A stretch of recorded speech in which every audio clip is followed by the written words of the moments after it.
श्रीमद्भागवत महापुराण की, श्री कृष्ण दिव्यान दिव्यास जीव की, श्री शुक मुनि की, परीक्षित महाराज की, सुत मुनि की, शौनकादि ऋषिवृंद की, नैमिषारण्य क्षत्र की, आपन आपन गुरुदेव की, आपन आपन इष्ट देव की, चार धाम की, चारी संप्रदाय की, चारी आचार्य की, वामन द्वारा की, बलभद्र की, अनंत कोटि वैष्णव की, भागवत सप्ताह की, सप्ताह यज्ञ पंचम दिवस की, हरिराम संकीर्तन की, आपन आपन इष्टदेव की, उपस्थित भक्तबिंद की, उपस्थित मातृबिंद की, गिरिवाला पाल की, आत्मकल्याण सप्ताह की, आज के आनंद की।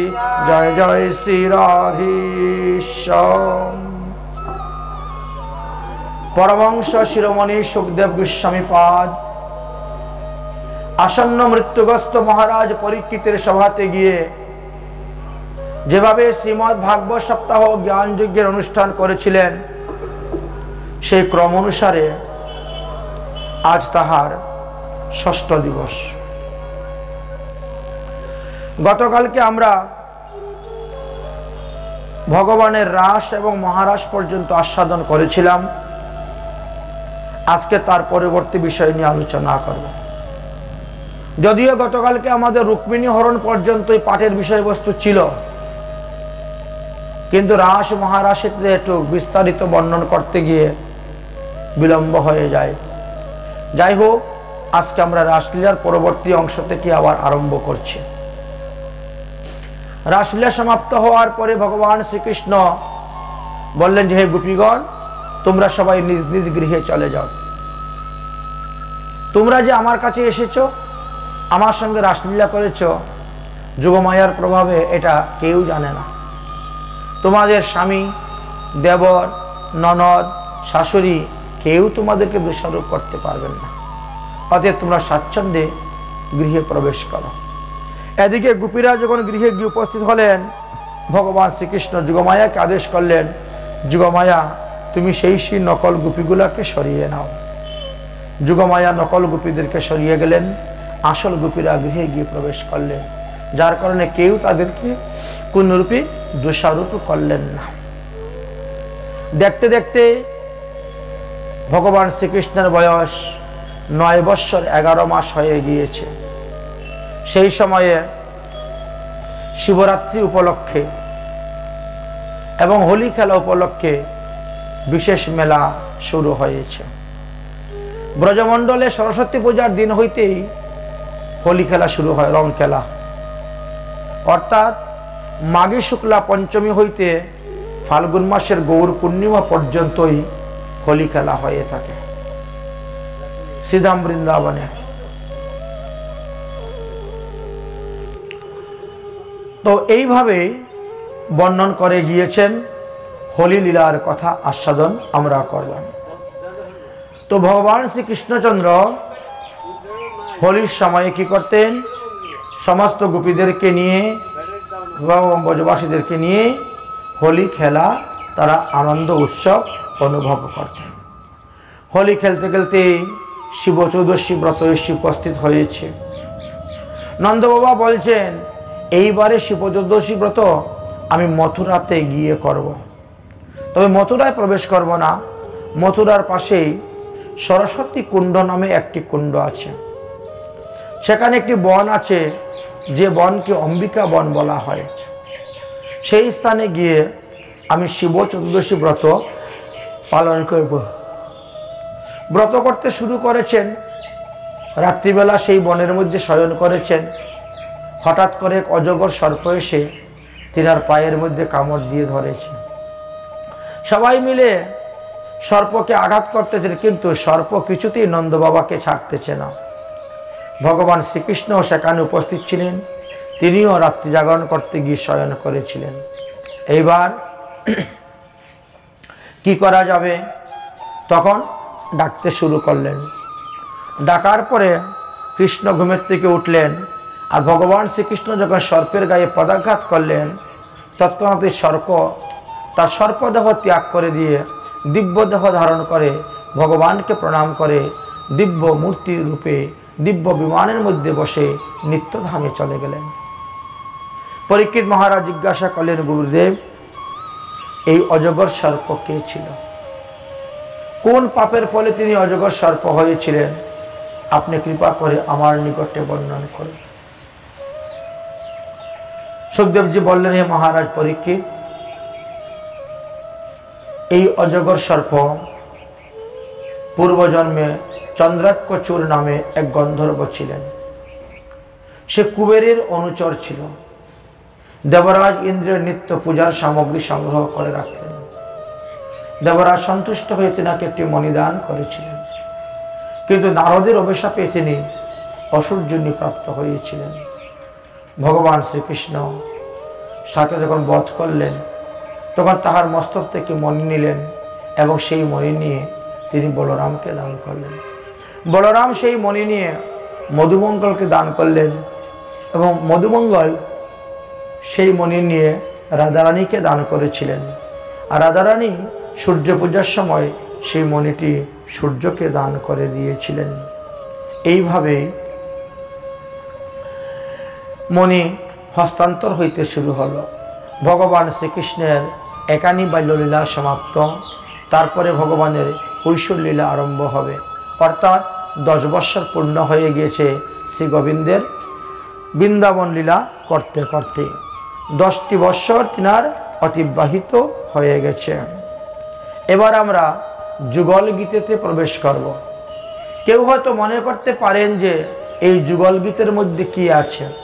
তদুত্তরে বলা যায়, মহারাসের পর থেকেই মহাভাববতী ব্রজসুন্দরীগণ প্রত্যহ রাত্রিকালে শ্রীকৃষ্ণের সহিত রাসাদি ক্রিয়া আস্বাদন করতেন। আর প্রতিদিন দিনের বেলাতে কৃষ্ণ যখন গোচারণ করতে বনে যেতেন, তখন তারা শ্রীকৃষ্ণের বিরহে বিরোহিণী ব্রজবালাগণ কৃষ্ণের নানাবিধ গুষ্ঠ লীলা 2-2টি শ্লোকের দ্বারা তারা গান করিতেন। এই জন্য তাকে যুগল গীত বলা হয়েছে। মানে এক জোড়া করে শ্লোক নিয়ে ব্যাখ্যা করা হতো, এই জন্য তাকে যুগল গীত বলা হয়েছে। এই যুগল গীতে প্রথম একটি শ্লোকে গোপীদের বিরহের কথা আলোচনা করা আছে। তারপরে 3টি শ্লোকের দ্বারা শ্রী গোবিন্দের পূর্বাহ্ন লীলা বর্ণন করা আছে। তারপরে 3টি শ্লোকের দ্বারা শ্রী গোবিন্দের মধ্যাহ্ন লীলা বর্ণন করা আছে। তারপরে 3টি শ্লোকের দ্বারা 3টি যুগল শ্লোকের দ্বারা ভগবান শ্রীকৃষ্ণের অপরাহ্ন লীলার কথা আলোচনা করা আছে। তারপরে একটি যুগল গীতের দ্বারা মা যশোদাকে সান্ত্বনা দেওয়া এবং গোপীগণকে সান্ত্বনার কথা বলা আছে। আর একটি যুগল গীতের দ্বারা ভগবান শ্রীকৃষ্ণ উত্তরগুষ্ট হইতে যখন তিনি প্রবেশ করতেছেন এই বিষয় নিয়ে বর্ণন করা আছে। এইভাবে 12টি যুগল গীত অর্থাৎ 24টা শ্লোকের কথা বর্ণন করা হলো। আমরা যে প্রতিদিন ভোরবেলা অর্থাৎ 3টা 36 মিনিটের পরে আমরা স্নান করে এসে ঠাকুর জাগাই, মঙ্গল আরতি করি, তারপরে ঠাকুরকে শয়ন দিই, তারপর আবার ঠাকুরকে স্নান করানো, হস্তমুখ প্রক্ষালন করা এবং সিংহের আরতি করা। সিংহের আরতির পরে শ্রী গোবিন্দ গোচারণে চলে যান। মধ্যাহ্নকালে রাধাকুণ্ডে ভোজন করে একটু বিশ্রাম করেন। বিকালে আবার 3টা 34 মিনিটের পরে ঘুম থেকে জেগে ওঠেন। 4টার সময় তিনার শীতল ভোগ হয় এবং সন্ধ্যার সময় পুনরায় তিনি আবার নন্দালয়ে ফিরে আসেন। এই সমস্ত লীলার কথা শ্রীমদ্ ভাগবত মহাপুরাণে বিস্তারিতভাবে বর্ণন করে গিয়েছেন। আর এই যুগল গীতের মধ্যেই ভগবানের অষ্টকালীন লীলার অধিকাংশ লীলার কথাই বর্ণন করে গিয়েছেন। আসুন সেই লীলা কথা আমরা এখন আস্বাদন করব।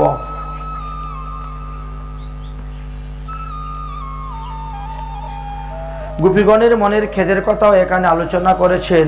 রাধারানীর মনেও খেদ ছিল। মোর মন আর নাহি লাগে গৃহ কাজে, নিশিদিন কাঁদি সেই হাসি লোক লাজে। রাধারানী রাসলীলার পরে গোবিন্দের সঙ্গে দর্শন হলেও যুগমায়ার দ্বারা তিনি ভুলে যেতেন। তাই রাধারানী বলছেন, মোর মন আর নাহি লাগে গৃহ কাজে, নিশিদিন কাঁদি সই কিন্তু হাসি লোকলাজে। কালার লাগিয়া হাম হব বনবাসী, কালা নীল জাতিকুল প্রাণ নীল বাসী। আরে সখী কি দারুণ সেই বাসী, যাচিয়া যৌবন দিয়া হইনু স্বামীর দাসী। তরল বাসীর বাসী নামের বেড়া জাল, সবার সুলভ বাসী রাধার হইল কাল। অন্তরে অসার বাসী বাহিরে গরল, পিবহি অধর সুধা উদ্গারে গরল। শ্রীকৃষ্ণের অধরামৃত সে পান করতেছে, সে তো অমৃত দেওয়ার কথা ছিল, কিন্তু না, সে আমাকে বিষ দিচ্ছে উদ্গার করে। যে ঝাড়ের বাসি বাঁশের বাসি তার লাগাল যদি পাই, তাহলে ডালে মূলে উপারিয়া জলেতে ভাসাই, কিন্তু পাচ্ছি না। এইভাবে রাধারানীর মনে কি ব্যথা, কি বিরহ, শ্রী গোবিন্দকে দর্শন করার লালসাতে। সজনী দাঁড়াও দাঁড়াও, ক্ষণেক দাঁড়াও, শুনিয়া যাও বাঁশি কেন দুঃখ দেয়। সখীদেরকে বলছেন এই বাঁশি কেন আমাকে সর্বদা দুঃখ দেয়। কানুর বাঁশিটি দুপুরিয়া ডাকাতি, দিনের বেলায় ডাকাতি করতেছে, আমার মন প্রাণ চুরি করে নিয়ে যাচ্ছে ডাকাতি করে।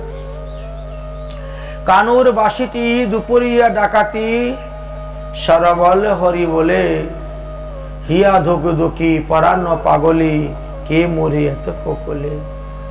এমনই বেড়াবো না বুঝি তাহার প্রীতি যাহার শনে, তাহারও দুঃখহানে না মারে পরাণে, সদা জ্বালা দে মনে।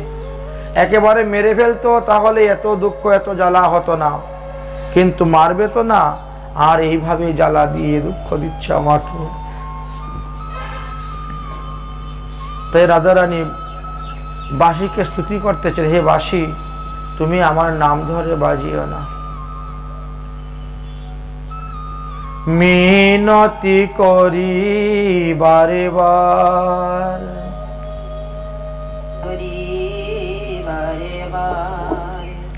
সে মের বদনে রইয়া, রাধা রাধা নামটি লইয়া, সে মের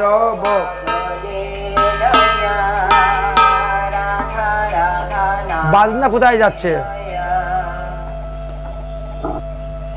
সে মের বদনে রইয়া, রাধা রাধা নামটি লইয়া, সে মের বদনে রইয়া, রাধা রাধা নামটি লইয়া।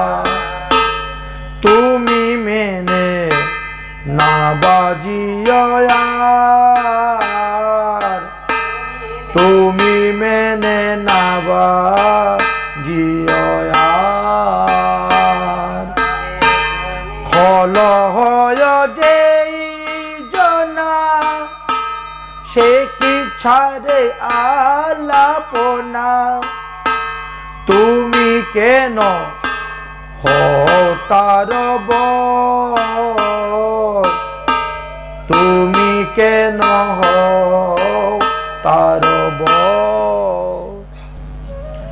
এইভাবে শ্রীমতী রাধারানী বাঁশিকে অনেক অনুনয় বিনয় করলেন। যাই হোক, অতঃপর শ্রীমতী রাধারানী গৃহে প্রবেশ করলেন। এবার বয়োজ্যেষ্ঠ সমস্ত গোপীগণ, তাদেরও গোপালের জন্য চিন্তা। মা যশোদা কান্না করেন, গোপাল বনে গিয়েছে, জানি না কখন কি আপদ হয়, কখন কি বিপদ হয়। তাই শ্রীরাম তখন বলছে, ওমা তুমি কান্না করিও না, আমরা গোপালকে মধ্যখানে রেখে আমরা গরু চড়াই। গোপাল যখন গোচারণে যায়, বাঁশি বাজায়, তার বাঁশির সুরে সবাই পাগল হয়ে বড় বড় দেবতা পর্যন্ত তাকে দর্শন করতে আসেন, তাকে প্রণাম করেন, তাকে আশ্বাস দেন, আমরা আছি, তোমাকে রক্ষা করব, চিন্তা করিও না। মা যশোদা বলছেন, তাহলে বলো তো কোন কোন দেবতা আসে আমার গোপালকে রক্ষা করার জন্য, কোন কোন দেবতা আসে আমার গোপালকে প্রণাম করার জন্য। তখন শ্রীরাম বলছে, দেবতাদের নাম তো আমি জানি না, তবে তাদের আকৃতি প্রকৃতিটা বলতে পারবো, দেখতে কিরকম চেহারাটা সেটা বলতে পারবো। তাই করো, তাই বলো। অগো শ্রীদাম কহেছে বাণী, শোন গো মানন্দ রানী। হচ্ছে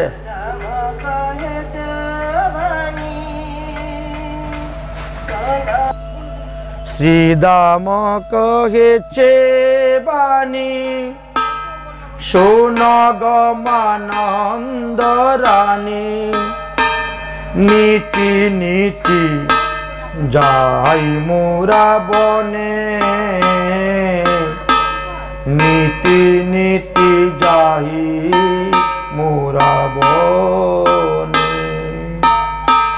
যতে করা খাল মিলি, মাঝে রাখি বনমালী। ধেনু বৎস চরাই গজতনে,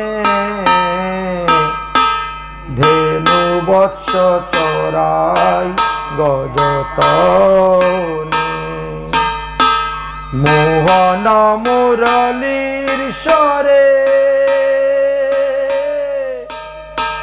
নানা চাঁদে গান করে। ভুবন ভুলায় সেই রবে,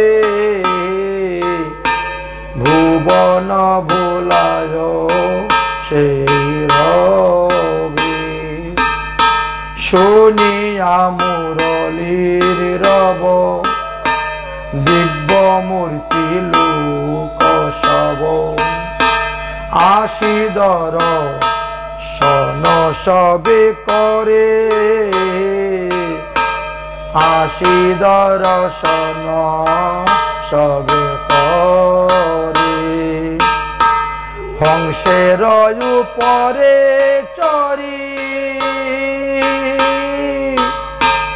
চতুর্মুখে মন্ত্র পড়ি। স্তুব করে কানাইয়ের পাশে, স্তুব করে কানাইয়ের পাশে। তার পর শূন্য পথে, ঐরাবতে বজ্র হাতে। দেখি মোরা পলায়ত রাশে, দেখি মোরা পলাই অতরাশে। কৃপ পায় এক জন, বিষপৃষ্ঠে আরোহণ। দিয়া সিংহা ডমুর নিশান, দিয়া সিংহা ডমুর নিশান।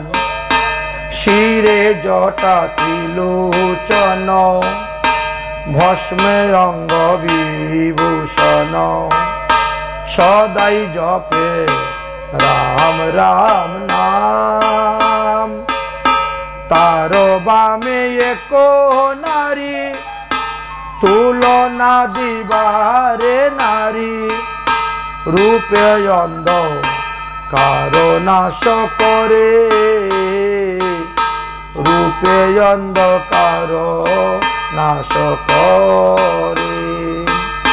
স্বর্ণ কান্তি শশী মুখী, ভালে শুভে তিনটি আঁকি।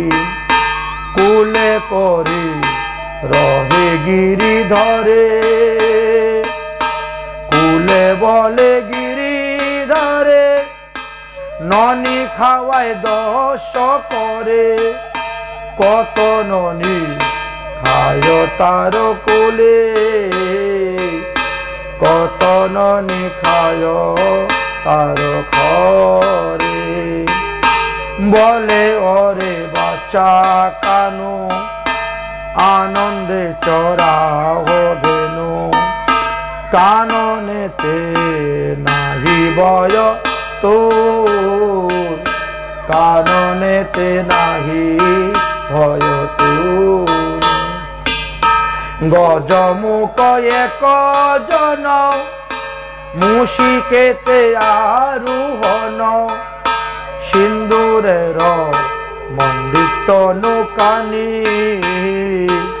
সিন্দুরের মণ্ডিত নৌকানি বর মুখ শশী পরে বাম হস্তে ধনু ধরে কিবা তাহার কুচার লাবণী কিবা তাহার কুচার লাবণী। মা যশোদা বললেন, এবার বুঝতে পেরেছি, আমার ছেলেকে দেখার জন্য প্রথমে ব্রহ্মা এসেছেন, তারপরে মহাদেব এসেছেন, তারপরে ইন্দ্র এসেছেন, তারপরে পার্বতী এসেছেন, তারপরে গণেশ এসেছেন, তারপরে কার্তিক এসেছেন। বলে হ্যাঁ, এইভাবে বহু লোক আসেন, এসে তোমার পুত্রকে তারা দেখে যান, আশ্বাস দিয়ে যান।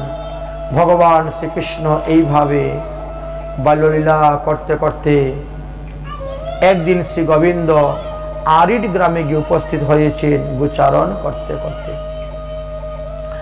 আরিড গ্রামে যখন গিয়ে উপস্থিত হয়েছেন তখন ভগবানের বয়স হলো 11 বৎসর পার হয়ে গিয়েছে। কার্তিক মাসের শুক্লপক্ষ ছিল অষ্টমী তিথি, কার্তিক কৃষ্ণপক্ষ অষ্টমী তিথি।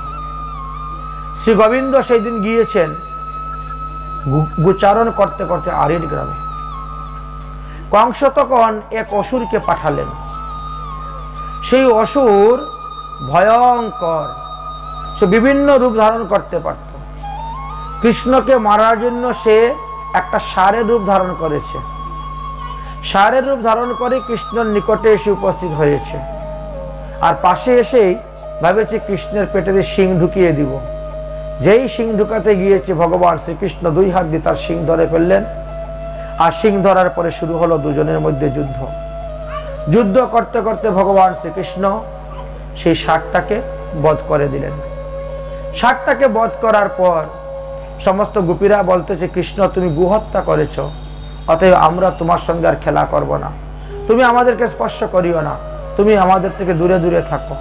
ভগবান শ্রীকৃষ্ণ বললেন, তাহলে বলো কি করলে আমি গোহত্যা থেকে মুক্ত হইতে পারবো?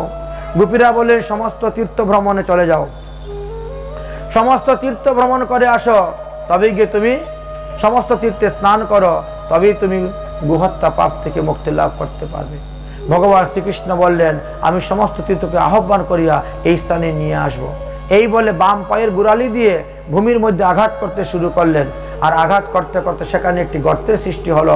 ভগবান শ্রীকৃষ্ণের আদেশে সেখানে সমস্ত তীর্থগণ এসে উপস্থিত হলেন। হে গোপীগণ, দেখো দেখো, এই গর্তের মধ্যে জল জমে গেছে, তার মানে তীর্থ এসে গেছে। গোপীরা বলছেন, তার মানে বিশ্বাস করব কেমন করে?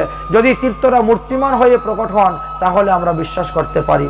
এই কথা শ্রবণ করে সঙ্গে সঙ্গে বললেন ভগবান শ্রীকৃষ্ণ, হে তীর্থগণ, তোমরা যার যে নাম সেই রূপে প্রকট হয়ে রাধা রানীকে দর্শন দাও।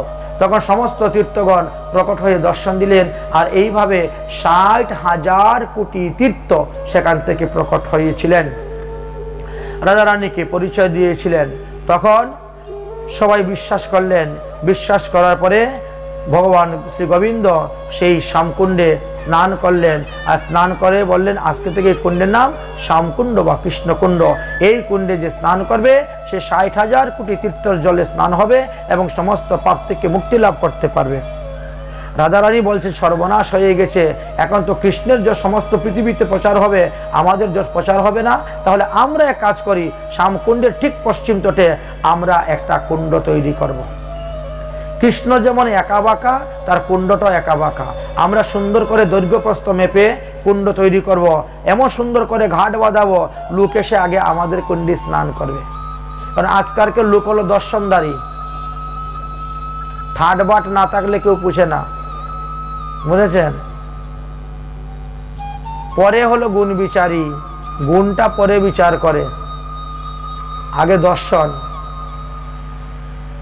এই জন্য রাধারানী খুব সুন্দর করে কুণ্ড বানিয়েছেন, সুন্দর করে। কিন্তু এত সুন্দর করে কুণ্ড বানালে কি হলো, এক ফোঁটা জলও নাই কুণ্ডেতে। কৃষ্ণের কুণ্ড থেকে আরো গভীর কুণ্ড, কিন্তু জল নেই। তখন রাধারানী চিন্তা করছেন, কি ব্যাপার, আমার কুণ্ডে জল নেই কেন? গোবিন্দ বলছেন, আমার কুণ্ড থেকে জল নিয়ে যাও, নিয়ে তোমাদের কুণ্ড জল ভরো। বলছে, তোমার কুণ্ডতে গোহত্যা পাপ আছে, তুমি স্নান করেছো না? গরু মারার পরে তুমি স্নান করেছো, তো তোমার পাপতে কুণ্ডের জলের মধ্যে ধুয়ে রাখা আছে, এই জল আমরা নিব না। আমরা কুসুম সরোবর থেকে জল আনবো, মানসী গঙ্গা থেকে জল নিয়ে আসবো। এই বলে সখীদেরকে নিয়ে রওনা হয়ে মানসী গঙ্গায় যাবেন।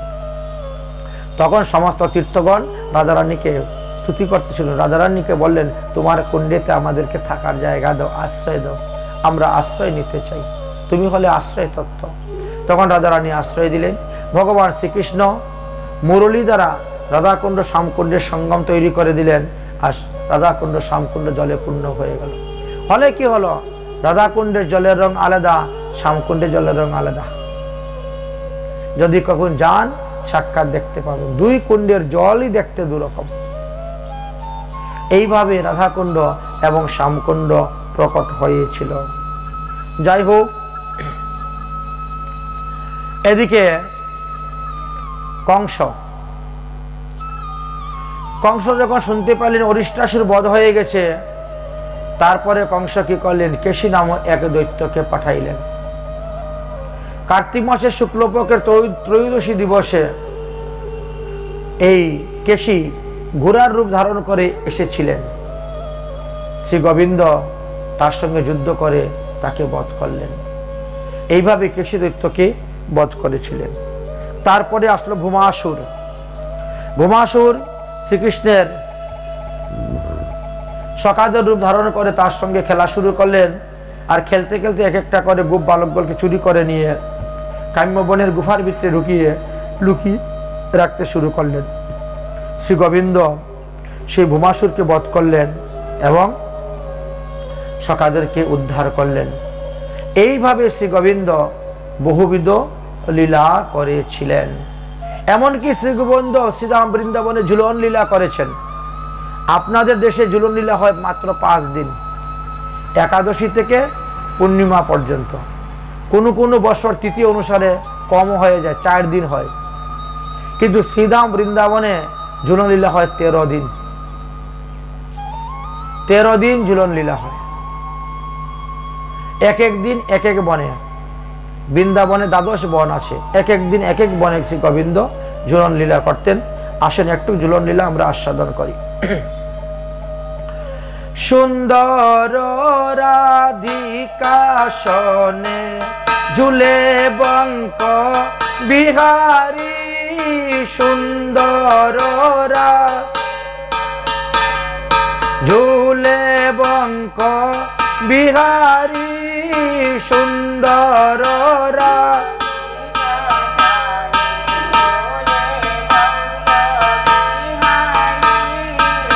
সুন্দর রাধিকা সনে ঝুলে বঙ্ক বিহারী, সুন্দর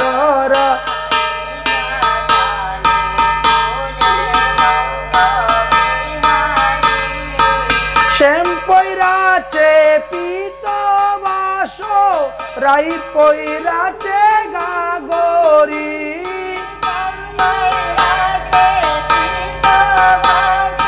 রাই পৈরাচে সুন্দর রাধিকা সনে ঝুলে বঙ্ক বিহারী,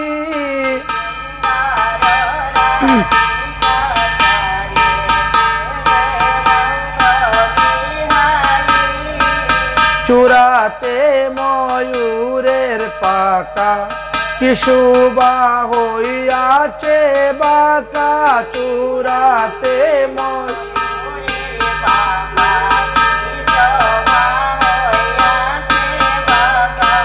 মুনিগণের মনলুবা, হেরি রূপ মাধুরী,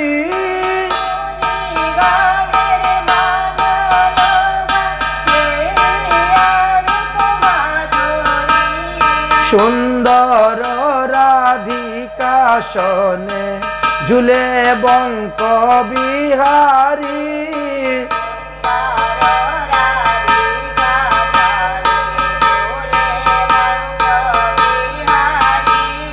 কহে রাধা কৃষ্ণ দাস এই মনের অভিলাষ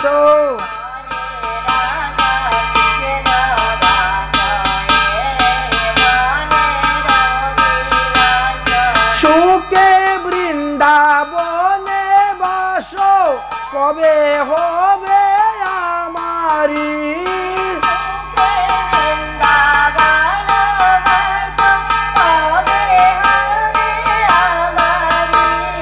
সুন্দর রাধিকা শোনে ঝুলে বঙ্ক বিহারী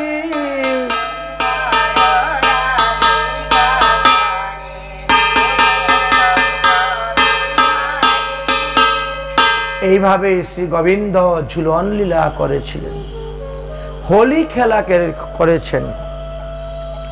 আর বিভিন্ন উৎসব অনুষ্ঠান করতে করতে শ্রী গোবিন্দের 11 বৎসর পার হয়ে গিয়েছে। 11 বৎসর পার হয়ে গিয়েছে। শ্রী গোবিন্দের যখন 11 বছর 7 মাস বয়স হয়েছে, সেই সময়ে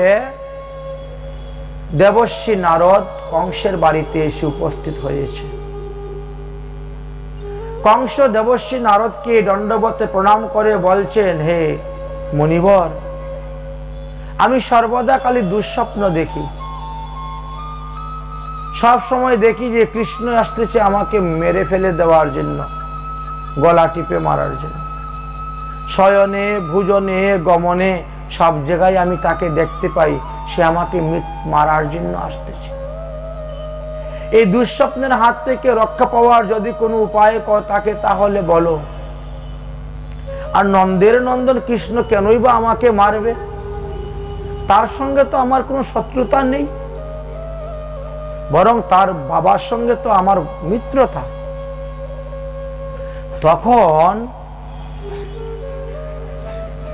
দেবর্ষি নারদ বললেন, তুমি জানো না, এমনকি পৃথিবীর কেউই জানে না, এই বসুদেব তার পুত্রকে নন্দালয়ে নিয়ে রেখেছেন। এই যে কৃষ্ণ এবং বলরাম, এরা দুজনেই বসুদেবেরই পুত্র। সব যুগমায়াকে আশ্রয় করে এই কাজ হয়েছে। অতএব তুমি কিন্তু এদেরকে বিশ্বাস করিও না। এখন উপায় কি আমার? উপায় হলো একমাত্র ধনুযজ্ঞ। তোমার কাছে যে ধনুষ আছে, সেই ধনুষটি ভালো করে পুজো দেও, যজ্ঞ করো, তাহলে তোমার দুঃস্বপ্ন দূর হবে। আরো একটি উপায় আছে। এই ধনুষ যজ্ঞ উপলক্ষে তুমি একটা বিরাট বড় মেলা বসাও, মল্লক্রিয়া যুদ্ধের ময়দান বসাও, কৃষ্ণ বলরাম আদি সমস্ত ব্রজবাসীদেরকে নিমন্ত্রণ দাও সেই মেলাতে আসার জন্য, সেই অনুষ্ঠানে যোগদান করার জন্য। তুমি তো শিবের প্রিয় ভক্ত, অতএব শিব চতুর্দশী ব্রত উপলক্ষে তোমার এই মেলার ব্যবস্থা করো। আর ওই সুযোগে বড় বড় মল্লবীরকে দিয়ে মল্লযুদ্ধ করে কৃষ্ণ বলরামকে তুমি মারতে পারবে। অতএব বসুদেব কিন্তু তোমাকে ঠকিয়েছে। বসুদেব বলেছিল না যে আমার ঔরসে দেবকীর গর্ভে যত সন্তান হয় তোমার হাতে দিব, কিন্তু 6টি সন্তান তোমার হাতে পেয়েছ, বাকি 2টাকে তুমি পাও নাই। এই বাকি 2টাই হলো কৃষ্ণ বলরাম। অতএব এদেরকে না মারা পর্যন্ত তোমার শান্তি নেই, সুখ নেই। তারা যে কখন আসবে, ছলে বলে কলে কৌশলে তোমাকে মেরে যাবে বুঝতে পারছো না। দেখো, শত্রু তো শত্রুই, ছোট হোক আর বড় হোক, তাকে সমূলে নাশ করতে হবে, না হলে সে যখন বড় হয়ে উঠবে বিনাশ করতে পারবেন না। এই কথা বলে দেবর্ষি নারদ চলে গেলেন। তখন কংস অক্রূর মহাশয়ের কাছে গিয়ে উপস্থিত হয়েছেন। অক্রূরকে বললেন যে বসুদেবের সঙ্গে তোমার খুব ভালো ঘনিষ্ঠতা আছে, অতএব কৃষ্ণ বলরাম তোমারে খুব শ্রদ্ধা করে, কাকা কাকা কাকা ডাকে। তোমার কথা কখনো কৃষ্ণ বলরাম ফেলতে পারবো না, এমনকি নন্দ বাবাও ফেলতে পারবে না। অতএব তুমি যাও, তুমি গিয়ে কৃষ্ণ বলরামকে নন্দালয় থেকে নিয়ে আসো ধনুযজ্ঞ দর্শন করার জন্য। এদিকে পাঠিয়েছেন কৃষ্ণ বলরামকে আনার জন্য, আর ওদিকে বসুদেব দেবকীকে আবার ধরে এনে কারাগারে বন্দী করে রেখে দিয়েছেন। কৃষ্ণের জন্ম পর তো ছেড়ে দিয়েছিলেন, কিন্তু এখন আবার ধরে নিয়ে এসেছেন। তোমরা আমার সঙ্গে প্রতারণা করেছ, দেবকীর অষ্টম গর্ভজাত সন্তানকে তুমি নন্দালয়ে রেখে এসেছ, আর নন্দালয়ে নন্দারানীর কন্যাকে এখানে নিয়ে এসেছ। আমি তোমার চালাকি অবগত হয়ে গেছি, তাই ডবল শাস্তি। হাতে পায়ে লোহার শিকল দ্বারা বাঁধা, বক্ষের মধ্যে বড় পাষাণ পাথর দিয়ে রেখেছে। অক্রূর মহাশয় মনে মনে চিন্তা করলেন, আজ আমি শ্রীকৃষ্ণের চরণ দর্শন করে ধন্য হতে পারব। তাই অক্রূর মহাশয় একখানি রথ নিয়ে রওনা হয়েছেন। কংসের রথই ছিল, কংস তার রথ দিয়ে পাঠিয়েছিলেন। সেই রথ নিয়ে রওনা হয়েছেন অক্রূর মহাশয়, নন্দালয়ে যাবেন। সন্ধ্যা সমাগম, গোধূলি লগ্ন হয়ে গেছে, আর সেই সময়ে অক্রূর নন্দালয়ে গিয়ে উপস্থিত হয়েছেন। ভগবান শ্রীকৃষ্ণ তখন গোচারণ থেকে এসেছেন, গাভীগুলাকে বন্ধন করতেছেন, কেউ বা গোদহন করতেছেন। আর এই সময়ে অক্রূর মহাশয় গিয়ে উপস্থিত। ভগবান শ্রীকৃষ্ণ দৌড়ে এসে কাকাজি কাকাজি কাকাজি বলে এসে কুলে উঠেছে। ভালো মন্দ জিজ্ঞেস করলেন। রাত্রে একসঙ্গে বসে খাওয়া দাওয়া হলো। এবার অক্রূর বললেন, কৃষ্ণ বলরামকে নিয়ে যাওয়ার জন্য আমি এসেছি, তোমাদেরও নিমন্ত্রণ, তোমরা যাবে। ঠিক আছে, তাহলে কালকে সকালে যাওয়া হবে। সকাল হতে না হতেই সমস্ত ব্রজগোপীরা শুনলেন যে অক্রূর মহাশয় এসেছেন কৃষ্ণকে মথুরায় নিয়ে যাওয়ার জন্য।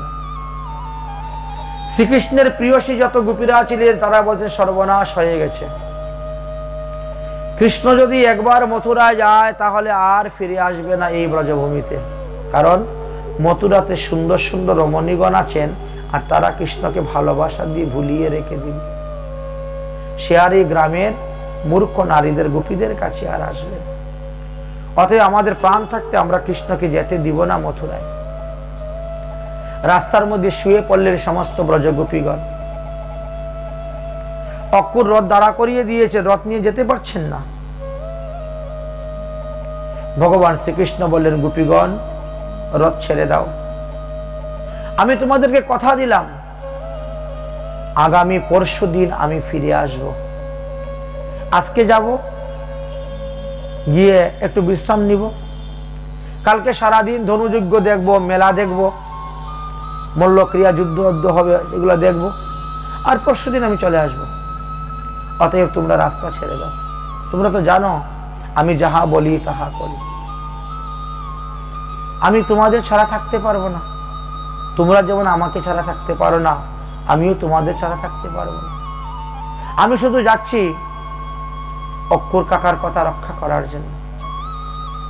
অতএব আমি আগামী পরশু দিন আসবো, ছেড়ে দাও।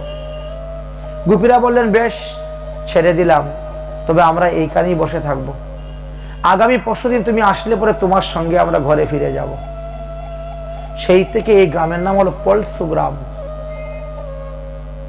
শ্রীধাম বৃন্দাবনে যখন যাবেন 84 কোটি ব্রজমণ্ডল পরিক্রমা করবেন, নন্দগ্রাম থেকে বর্ষানা যাওয়ার সময়, এই না ভুল হয়েছে, গোবর্ধন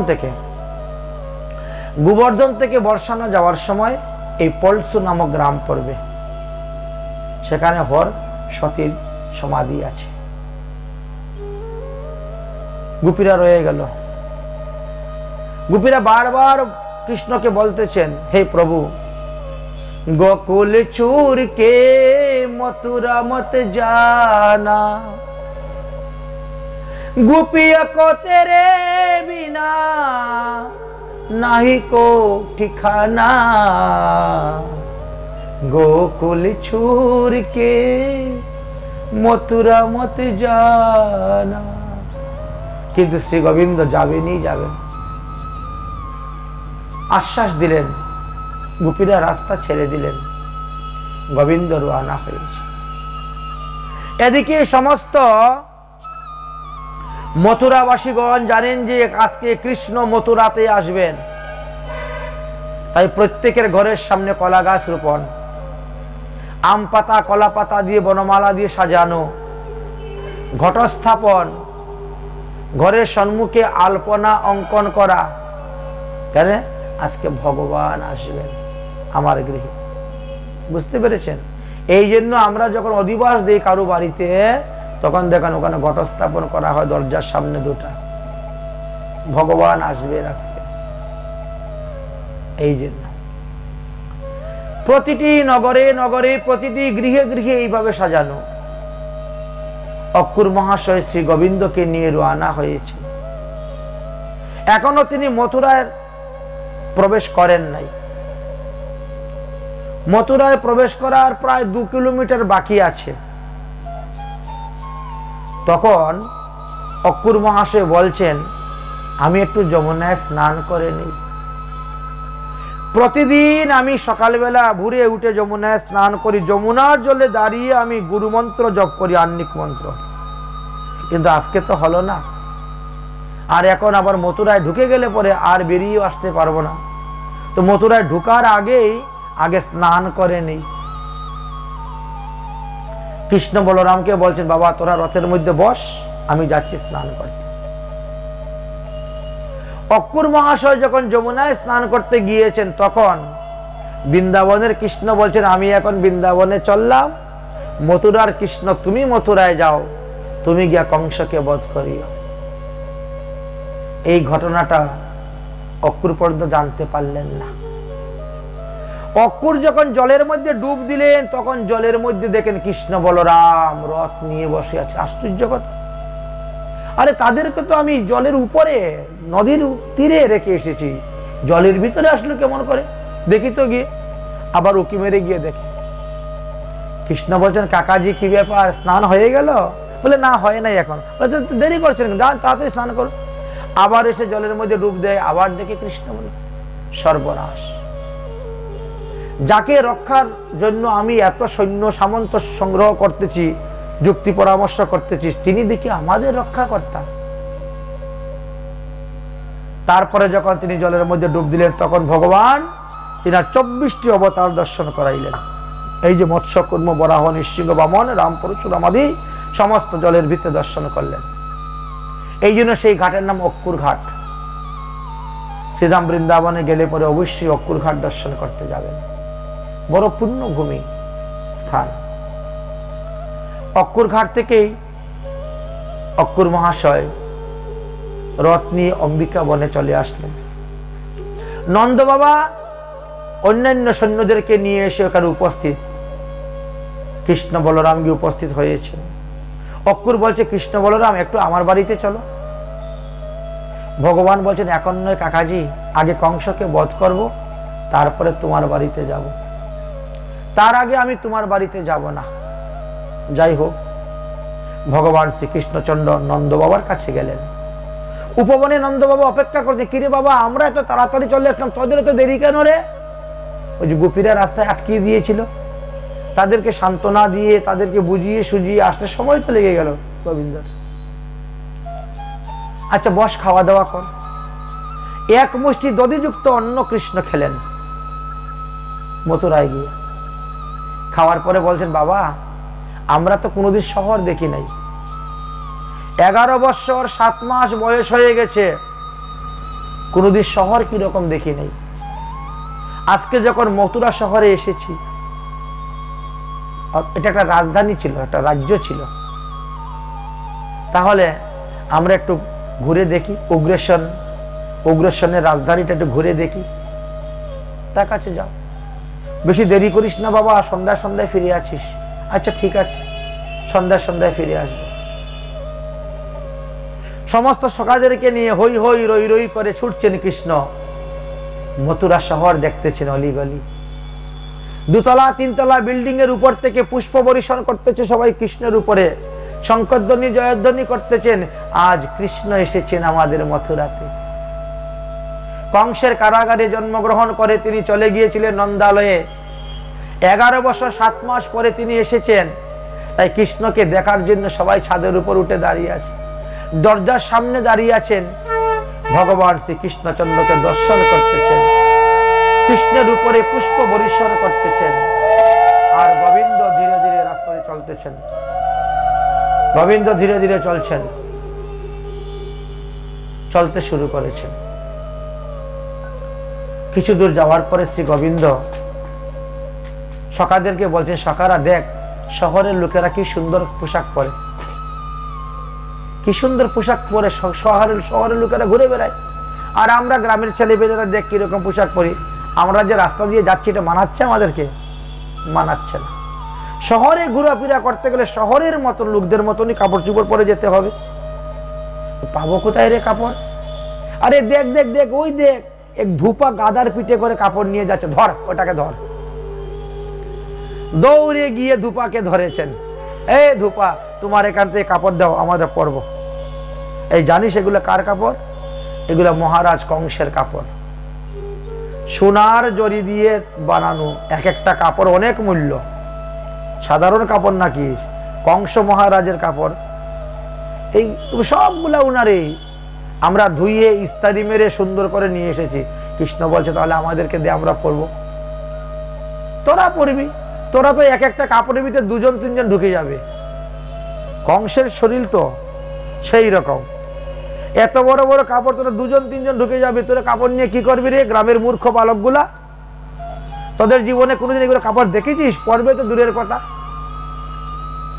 দে দে না ভাই, একটা কাপড় দিয়ে দাও, আমি তোমাকে আশীর্বাদ দিব। এই কাপড়ের মধ্যে যতগুলা সুতা তত 1000 বছর তুমি স্বর্গে বাস করবে। একটা কাপড় আমাকে দিয়ে দাও। তাতেও রাজি নেই। কংস মহারাজের কাপড় দেওয়া যাবে না। বাস্তবে সত্যি কথা, ভগবানকে একটি বস্ত্র দান করলেই ওই বস্ত্রের মধ্যে যতগুলি সুতা থাকে তত 1000 বৎসর ভগবত ধামে বাস করা যায়। গরমের সময় গরমের, শীতের সময় শীতের অনুকূল পোশাক দান করতে হয়, এটাই হলো নিয়ম। কিন্তু দিল না। শ্রী গোবিন্দ ওকে আরো উচ্চ আর গালি দিচ্ছে, তোরা গ্রামের গোয়ালা গরু রাখাল, তোরা কি জানিস রে এই পোশাকের মর্ম? আচ্ছা পোশাক তো দিল না, বরং আরো নিন্দা মন্দ করল। গোবিন্দের এমন ক্রোধ উঠলে এমন একটা চর মেরেছেন, দেহ থেকে মাথাটা পড়ে গিয়েছে এক চরে, মুন্ডটা আলাদা হয়ে পড়ে গেল দেহ থেকে। অন্যান্য যত ধূপারা কাপড় নিয়ে যাচ্ছিলেন গাদার পিঠে করে, সবাই পালানো দৌড়ে। ভগবান শ্রীকৃষ্ণ বলে সবগুলা থেকে বের করো পোশাক। পোশাক বের করে দেখা যায় সবই তো বড় বড়। চলো দর্জির কাছে যাই। তন্তুবাইয়ের কাছে গিয়ে বললেন, দর্জি তখন সুন্দর করে পোশাক দিলেন। গোবিন্দ পোশাক পরেছেন, বাহ এইবার দেখ আমাদেরকে কিরকম মানাচ্ছে। এখন আমাদেরকে যুবরাজের মতন দেখা যাচ্ছে। ভালো ভালো পোশাক পরেছে গোবিন্দ। এবার মথুরার অলিগলি ঘুরতেছেন। গোবিন্দ বলছেন পোশাক তো পরলাম, এখন যে একটা মালা পরতে পারি না, আরো সুন্দর লাগবে আমাদেরকে। মালা তো মালা পাবো কোথায়? দেখ শহরে এসেছি, নিশ্চয়ই মালার দোকান পাওয়া যাবে। ঘুরতে ঘুরতে দেখা যায় এক মালাকারের দোকান পেয়ে গেলেন। এ মালাকার, আমাদেরকে মালা দাও। কে তোমরা? কে? আরে আমরা চিনো না, আমি বসুদেবের পুত্র। ও বসুদেবের পুত্র, মনের আনন্দে মালা দিয়ে দিয়েছে। কৃষ্ণকে বলরামকে দিয়ে সখাদেরকে দিয়েছেন মালা। বাহ, গোবিন্দ মালা গলায় দিয়ে কি আনন্দ করে যাচ্ছেন দিলে দিলে। ব্রজবাসী তো খুব অল্পতে সন্তুষ্ট, মালা পেয়ে খুব সন্তুষ্ট। মধুমঙ্গল বলছে, ভাই এবার কি করবে? বলে এবার কি? মালার পরে হলো চন্দন। এইবার যদি কপালটা ভরে চন্দন দেওয়া যায়, আহা হা হা, একেবারে সোনায় সোহাগা হয়। কিন্তু চন্দন পাবো কোথায় আমরা? গোবিন্দ বলছেন, আমার নাকের মধ্যে না চন্দনের গন্ধ আসতেছে, মনে হচ্ছে কেউ চন্দন ঘষতেছে রে। কোথায় চন্দন ঘষতেছে, কার বাড়ি চন্দন ঘষতেছে তা তো জানি না। আচ্ছা চল তো দেখি চন্দনের ঘ্রাণ সঙ্গে সঙ্গে যাই। চন্দনের ঘ্রাণ সঙ্গে সঙ্গে যাচ্ছেন, দেখেন এক বৃদ্ধ, এক কুজা মহিলা চন্দন এক বাটি নিয়ে যাচ্ছে ঘষে, ওই কংসকে লাগানোর জন্য। গোবিন্দ ডাকছেন, ও সুন্দরী, ও সুন্দরী, একটু দাঁড়াও দাঁড়াও। কুবজুবুরি তো আর দাঁড়ায় না, কারণ কুজুবুরিকে তো সুন্দরী বলে না, সবাই তো এই কুজু আর কুজুবুরি বলে ডাকে। লোকে পরিহাস করে, উপহাস করে, ঠাট্টা করে, সুন্দরী বলে তো কেউ ডাকে না।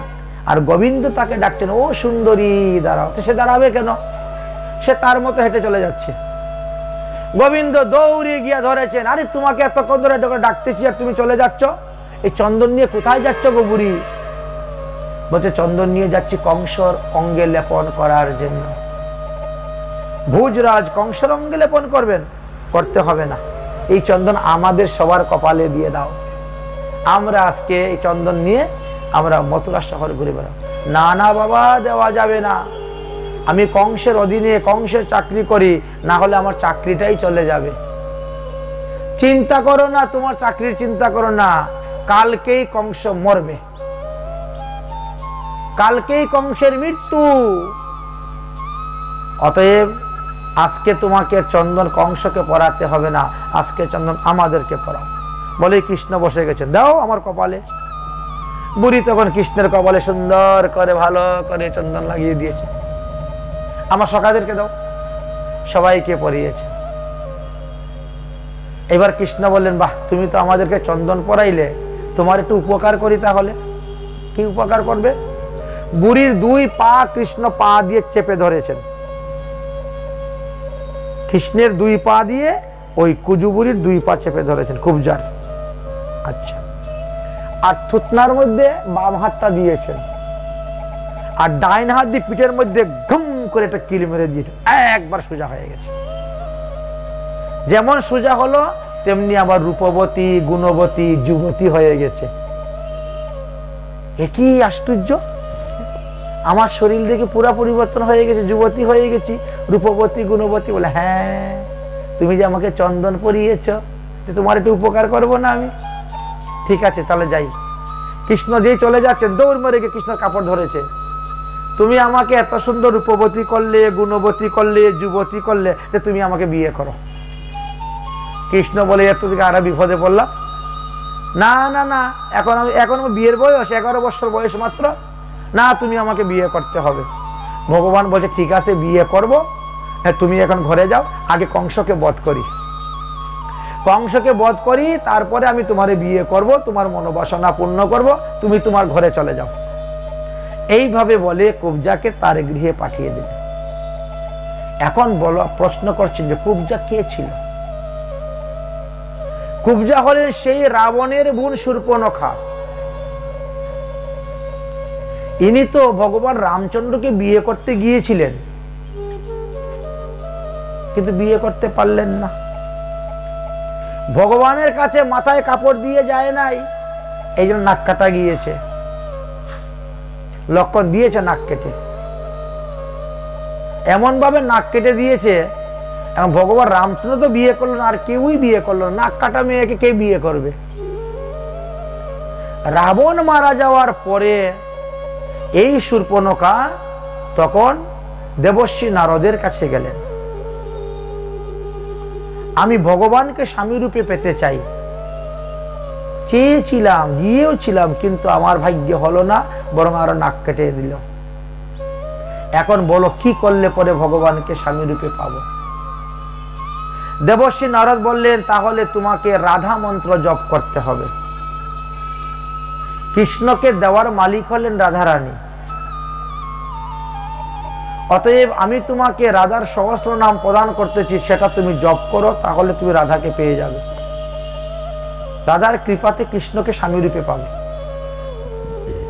সেই শূর্পণখা শুরু করলেন রাধার নাম জপ করা। আপনারা সবাই তো কৃষ্ণের ৭৮ নাম পড়েন, রাধার ৭৮ নাম পড়েন? খুব বিরল, পাওয়া যায় না সব জায়গায়। রাধার ৭৮ নাম এই কুবজা পড়তেন প্রতিদিন। এই রাধার ৭৮ নাম পাঠ করতে করতে করতে করতে রাধা রানীর কৃপা হয়ে গেল, কুবজা হয়ে জন্মগ্রহণ করলেন। এবার তারপরে কৃষ্ণকে তিনি স্বামী রূপে পেয়ে যাবেন। ভগবান শ্রীকৃষ্ণ বললেন, দেখো পোশাক হয়ে গেল, মালা হয়ে গেল, চন্দন হয়ে গেল, এইবার একটা পান তাম্বুল দরকার। যদি 1 কিলি পান পেতাম তাহলে আমাদের হাঁটাটা আরো জমতো ভালো। শহরটা হেঁটে ঘুরে বেড়াচ্ছি তো, 1 কিলি পান খেতে পারলে ভালো হতো। দেখো তো কোথায় পান আছে। হাঁটতে হাঁটতে দেখেন এক দোকানদার মাথায় করে নিয়ে যাচ্ছে, পান নিবে গো পান। বড় মশলাপাতি দিয়ে পান বিক্রি করে, খুব সুঘ্রাণ। গোবিন্দ বলছেন, তাহলে আমাকে একটা পান খাওয়াও তো ভাই। গোবিন্দ একটা পান খেয়ে খুব মজা পেয়ে গেছে, আরেকটা দাও, আমার সকাল সবাইকে পান দাও। এবার পান চিবাচ্ছেন, জিহ্বা লাল, ঠোঁট লাল টকটকে হয়ে গেছে। কি হাসি মজা করে রাস্তা দিয়ে হাঁটছেন। হাঁটতে হাঁটতে দেখেন রাস্তার পাশে এক বৃদ্ধ লোক বসে আছে। দাদু, ও দাদু, এই কংসের ধনুযজ্ঞটা কোথায় হবে গো? বলে, ওই যে একটা বড় বিল্ডিং দেখা যাচ্ছে উঁচু লম্বা, ওটার ভিতরে ধনুষ রাখা আছে। এই ধনুষ কালকে পুজো করা হবে, ধনুযজ্ঞ। ওখানে অনেক বড় বড় বিদ্বান পণ্ডিত ব্রাহ্মণগণ এসেছেন, সবাই মন্ত্রপাঠ করতেছে আর পুজো করতেছে। আচ্ছা, আমরা যাবো দেখতে? তোরা দেখতে পাবি না, ওখানে বড় বড় বলিষ্ঠ বলিষ্ঠ সৈন্যরা আছে। সৈন্য থাকবে কেন পূজার মধ্যে?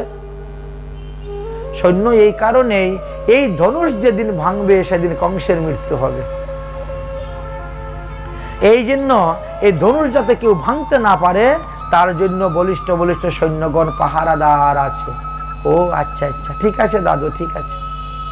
কৃষ্ণ বলছেন, বলরাম দাদা তাহলে চলো যাই, ধনুষ যজ্ঞটা দেখে আসি।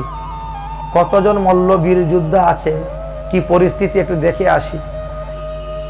হই হই রই রই করে মনের আনন্দে ঘুরতে ঘুরতে ঘুরতে ঘুরতে ধনুযজ্ঞের এখানে প্রবেশ করেছে। বড় বড় মল্লবীর যারা আছে এদের কাছে তো কৃষ্ণ নাবালক শিশু, 11 বছরের বালক, এ কি? আর ওরা চিনেও না, কৃষ্ণ বলে জানেও না। এখন তো কাপড় চোপড় সেই রকম, চিনতে পারেনি। এখন আমি যদি এত বড় একটা গোপ লাগাই দিই, চুল লাগাই দিই, আর শার্ট প্যান্ট পরে হাতে ঘড়ি দিয়ে চশমা দিয়ে যাই, কেউ চিনতে পারবে আমারে? বাবাজি বলে চিনতে পারবে না, ছদ্মবেশ হয়ে গেছে। কৃষ্ণ বলরাম বলে তারা জানতে মনে করছে, ছোট ছোট বালকরা আসছে, দেখে দেখো কি আছে। কৃষ্ণ বলরাম দাদাকে ইশারা দিচ্ছে, তুমি ওইদিকে যাও, আমি এইদিকে আছি। ধনুষের 2 দিকে 2 জন। কৃষ্ণ ইশারা দিয়েছে, এক টান দিয়ে 2 জনে ধনুষ তুলে ভেঙে দিয়েছে। আরে ধনুষ ভেঙে, ধর ধর, মার মার মার। বালকগুলো তো বড় দুষ্ট, ধনুষ ভেঙে দিয়েছে। ধনুষ তুলেই আরম্ভ করেছেন যুদ্ধ। সেই ধনুষ রক্ষক যতজন ছিল সবাইকে একেবারে মেরে ফালিশ করে দিয়েছে। ধনুষের 2 টুকরা 2 ভাই কাঁধে করে নিয়ে রওনা চলে এসেছেন। কংস শুনল সর্বনাশ হয়েছে, এবার কি করা যায়? সারা রাত্রি বড় বড় মল্ল বীর সৈন্যদেরকে এনে চতুর্দিকে রেখেছে। কৃষ্ণ বলরাম আসলে পরে সবাই মিলে একসঙ্গে যুদ্ধ করে মারো। জরাসন্ধুর একটা হাতি ছিল, 10,000 হাতির বল ওই হাতির শরীরে। ওই হাতিকে সারা দিন মদ খাওয়াইছে, সারা রাত মদ খাওয়াইছে। মদ খাওয়াই ওকে পাগল বানাইয়ে দরজার কাছে রেখে দিয়েছে। কৃষ্ণ বলরাম ওই দরজা দিয়ে ঢুকলেই ধরে আছাড় মেরে মেরে ফেলবে। পরের দিন সকালবেলা অন্যান্য সাধারণ পাবলিকের জন্য আলাদা দরজা, আর কৃষ্ণ বলরামের জন্য আলাদা। সব দিকে দরজা বন্ধ হয়ে গেছে। কৃষ্ণ বলরাম যখন ঢুকবেন তখন সামনে দেখেন হাতি। ওহে মাহুত, তোমার কুবলপ্রিয় হস্তিটাকে সরাও, আমরা ভিতরে যাব, প্রবেশ করব। বলছে যে না, সরাবো না। সরাবে না? তাহলে হাতি সহ তোমাকেই জমালয়ে পাঠাবে। বলেই তো কৃষ্ণ বলরাম লাফ দিয়ে চলে গেলেন আর হাতির সঙ্গে যুদ্ধ করতে শুরু করলেন। হাতির সঙ্গে যুদ্ধ করতে করতে হাতির দুই দাঁত টান মেরে তুলে দিয়েছেন দুইজনে। হাতিটাকে কিল ঘুষি লাথি মারতে মারতে মেরে দিয়েছে। আর দুই ভাইয়ে দুই হাতির দাঁত কাঁধের মধ্যে নিয়ে মল্ল যুদ্ধের জন্য গিয়ে উপস্থিত। মল্ল যুদ্ধের জন্য যখন উপস্থিত হলো, শুরু হয়ে গেল যুদ্ধ। বিষম যুদ্ধ শুরু হয়েছে। এমন যুদ্ধ শুরু হয়েছে, সেই যুদ্ধে কংস তখন ভয়ে ভীত হয়ে গেলেন। কৃষ্ণ চামুরকে বধ করে ফেললেন, বলরাম মুষ্টিককে বধ করে দিলেন। চানর মুষ্টিকের ভাতৃগণ পুত্রগণ সবাই এসে গেছে যুদ্ধ করার জন্য। একে একে সবাইকে মেরে দিয়েছেন। কংস তখন বলছেন, চতুর্দিকে দরজা বন্ধ করে দাও, নন্দ মহারাজকে বধ করো, বসুদেবকে বধ করো, কৃষ্ণ বলরামকে এখান থেকে তাড়িয়ে দাও। এরকম বলে বলে কংস ভয়ে একেবারে ঘরের ভিতরে গিয়ে লুকিয়ে গেছে। ভগবান শ্রীকৃষ্ণ বলছে, মধুমঙ্গল, চতুর্দিকের দরজা বন্ধ, আমি ঢুকবো কেমন করে কংসকে মারার জন্য?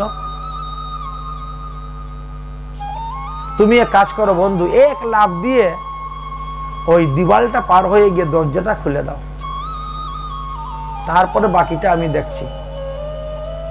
আপনারা যখন যাবেন দেখবেন মথুরার কংসের কারাগারে চতুর্দিকের দিওয়াল কত উঁচু উঁচু, 10 ফুট 12 ফুট উঁচু, লাফ দিয়ে পার হওয়ার উপায় নেই। মধুমঙ্গল বলছে, আমি তো এক লাফে মাত্র 4 ফুট উপরে উঠতে পারি, তার উপরে তো উঠতে পারি না। কৃষ্ণ বলছেন, বলরাম দা, তাহলে তুমি লাফ দিয়ে যাও, গিয়ে দরজাটা খুলে দাও পার হয়ে। বলরাম বলছে, আমি 8 ফুটের উপরে উঠতে পারি না লাফ দিয়ে, তাহলে কি করা যাবে? কৃষ্ণ এমন জোরে লাফ দিলেন, এক লাফে একবারে বাউন্ডারি পার হয়ে গিয়ে একবার পড়লেন কংসের সামনে। কংস সঙ্গে সঙ্গে অস্ত্র বের করেই যুদ্ধের কলা কৌশল শুরু করে দিয়েছে। শুরু হলো যুদ্ধ। যুদ্ধ করতে করতে করতে করতে ভগবান শ্রীকৃষ্ণ কংসের সমস্ত অস্ত্রকে শেষ করে দিলেন, নিরস্ত্র করে দিলেন। তারপরে মল্লযুদ্ধ করতে করতে তার সমস্ত অঙ্গকে শীতল করে দিলেন। আর শেষে তার বক্ষের মধ্যে বসেছেন কংসের, আর বাম হাত দিয়ে কংসের গলাটা চেপে ধরেছেন। দেখ, তুই আমার মায়ের বুকের মধ্যে পাথর চাপা দিয়ে রেখেছিস, তুই আমার বাবার বুকের মধ্যে পাথর চাপা দিয়ে রেখেছিস, এবার দেখ আমি তোর বুকে বসলাম কেমন লাগে। আমার মা বাবাকে তুই এত কষ্ট দিয়েছিস, এত দুঃখ দিয়েছিস। এইভাবে তাকে গালি করতে করতে তাকে গলা টিপে ধরলেন, শ্বাসরুদ্ধ হয়ে গেল, সে মরে গেল। চতুর্দিকে ধ্বনি উঠল, বলো কংসমর্দন ভগবান কি। কংস কবে মারা গিয়েছিলেন? কেহ কেহ বলেন যে ফাল্গুন মাসের কৃষ্ণপক্ষের শিব চতুর্দশী দিন দিবসেই কংস মারা গিয়েছিলেন। আর সেই অনুসারে যদি আমরা গণনা করি তাহলে ভগবান শ্রীকৃষ্ণের বয়স 11 বছর 7 মাস 3 দিন। তাহলে 11 বছর 7 মাস 3 দিনে ভগবান শ্রীকৃষ্ণ কংসকে বধ করেছেন। তারপরে তিনি কি করলেন? উগ্রসেনকে মুক্ত করার জন্য ছুটছেন, তখন কংসের আরো 8 ভাই এসে উপস্থিত। সেই কংসের 8 ভাইয়ের সঙ্গে যুদ্ধ করলেন, তাদেরকে বধ করলেন। কংসের সমস্ত সৈন্যগণের সঙ্গে যুদ্ধ করলেন, তাদেরকে বধ করলেন। আর তারপরে গিয়ে উগ্রসেনকে কারাগার থেকে মুক্ত করে দিলেন। তারপরে গিয়ে বসুদেব দেবকীকে কারাগার থেকে মুক্ত করলেন। তারপরে যত যত বন্দী ছিলেন সবাইকে মুক্ত করে দিয়েছেন। উগ্রসেন বলছে, কৃষ্ণ তুমি এখন মথুরার রাজা হয়ে বসো,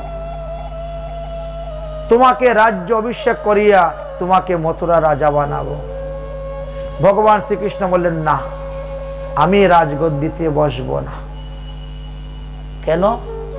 আমার বংশের পূর্বপুরুষ হলেন মহারাজ যদু, তার থেকে যদু বংশ এসেছে। মহারাজ যদুর বাবা ছিলেন যজাতি।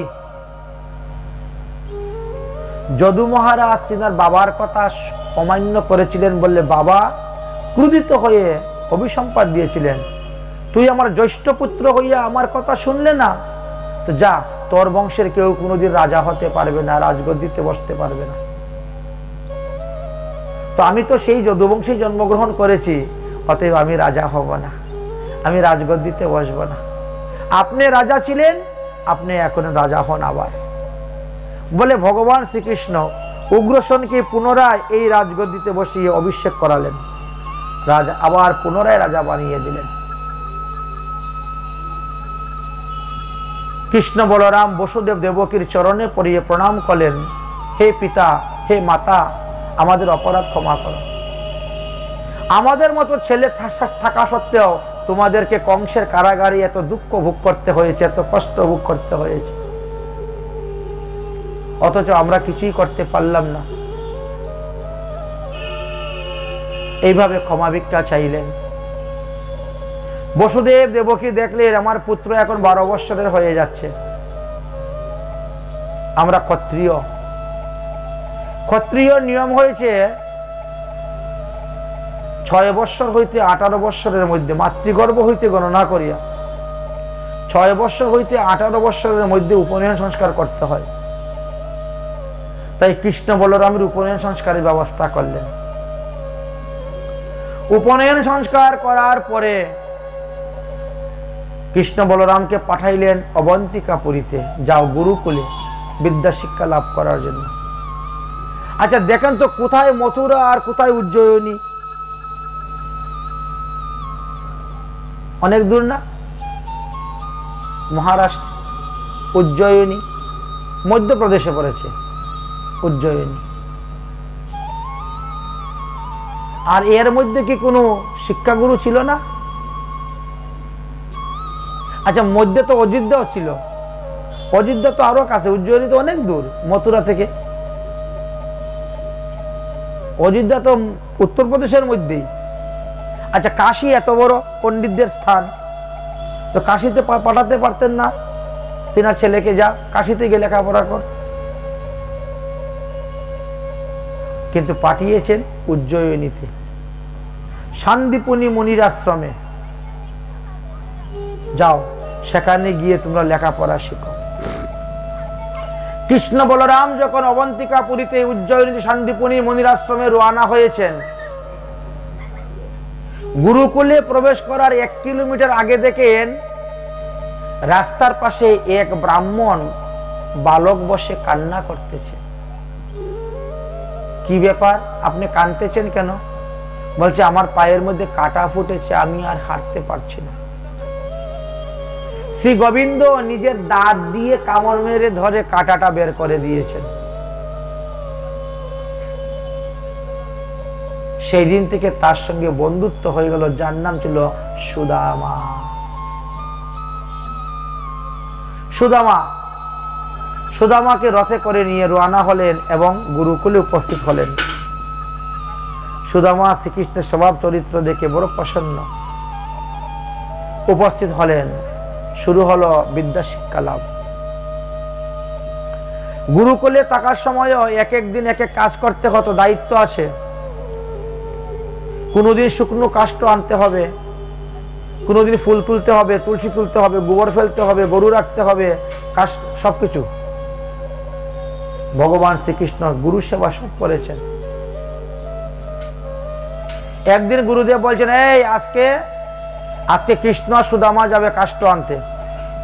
ঠিক আছে, সকালবেলা খাওয়া দাওয়া করে কাষ্ঠ আনার জন্য রওনা হয়েছেন। গুরুমা তখন কতগুলা চানা ভেজে দিয়েছেন, এগুলা নিয়ে যা, ক্ষুধা লাগলে খাবে। শুকনো কাষ্ঠ, এরা কখনো কাঁচা বৃক্ষকে কাটতেন না, জীবিত বৃক্ষকে কাটতেন না, যেটা মরে গেছে ওটাতে কাঠ নিয়ে আসতেন। তো এইভাবে কাষ্ঠ সংগ্রহ করতে করতে সন্ধ্যা হয়ে গেছে। সন্ধ্যা সমাগম। কাষ্ঠ নিয়ে যখন রওনা হয়েছেন বাড়ির দিকে যাবেন, হঠাৎ মুষলধারে বৃষ্টি। এবার কি করা যায়? কাঠের বোঝা রেখে দিয়েছেন, রেখে দিয়ে কৃষ্ণ এক গাছের মধ্যে উঠেছেন আর সুদামা এক গাছের মধ্যে উঠেছে, একে অন্যকে দেখতে পাবো। ওই যে নেকড়ে বাঘ আছে না, চিতাবাঘ, এইগুলো তো গাছে উঠে যায়, এই জন্য একে আরেকজন দেখতে পাবো বাঘ আসলো কিনা। দুজন দু গাছের সামনাসামনি বসেছে, গল্প করতেছে। সুদামা তো ব্রাহ্মণের ছেলে, পেটের ক্ষুধা সহ্য করতে পারে না। সে কি করলো, পুটলা থেকে বের করে একটা একটা করে খেতে শুরু করে দিয়েছে। আচ্ছা, ভগবান শ্রীকৃষ্ণ অন্তর্যামী, সব জানেন। ভগবান দেখছেন, দেখো আমার ভাগেরটা আমাকে না দিয়ে আমার বন্ধু তো একটা একটা করে খেয়ে নিচ্ছে।